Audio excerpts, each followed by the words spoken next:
we turn now to Oliver Williamson and his achievements of being awarded the prize, he looked at a very different sector. Could you go into a bit of detail about what he explored and why he was exploring that?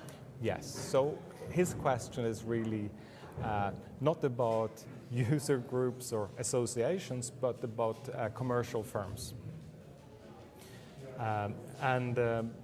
He wanted to understand when will you have interaction, when will you have transactions conducted inside the boundaries of the firms, and when would the parties prefer to negotiate their way to an agreement in the marketplace. So that was the big question that had been posed already by earlier laureates, and in particular by Ronald Coase, who got the prize in '91. But Coase only gave a partial answer to this question. Coase said that technology is not going to be the whole answer. You need to understand what is the problems of transacting. Mm-hmm.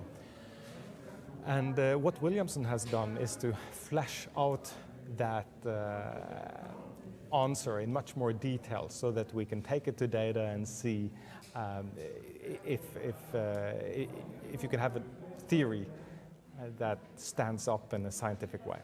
So how do markets and firms differ in the way they approach the same subject? And what did Oliver Williamson discover that firms do better?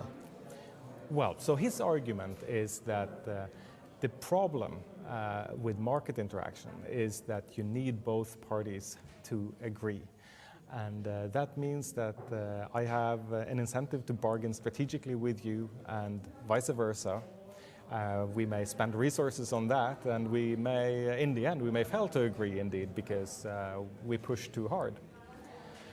Within the firm, one of us will have authority and will be able to decide. We don't need both parties to agree to everything. So firms are good at resolving conflict. The only question is then, what are firms bad at? And what Williamson argues is that firms are bad at limiting the abuse of power. The central executive officer can resolve conflicts both among subordinates and among others and himself. But it's hard for him or her to refrain from abusing that power. So you've given a very nice description there of what firms do less effectively. Is Williamson's theories a way of managing ineffective behavior within firms? Well, yes, it is, because what he says is the following, that if it's very important that you don't disagree, okay, so maybe you have some assets, some knowledge that is only valuable in a certain relationship. So you have what he calls a relationship-specific asset. Then you may want to move that inside the boundaries of the firm in order to not risk the costs of disagreement. So this is something that nowadays is being taught at business schools all over the world, that what you need to think about when you decide to make or buy, or when you decide to engage in a takeover or merger. So it's something that's been discussed globally and being incorporated by firms all around the world. Oh yes, absolutely. Okay, excellent. So if we sort of move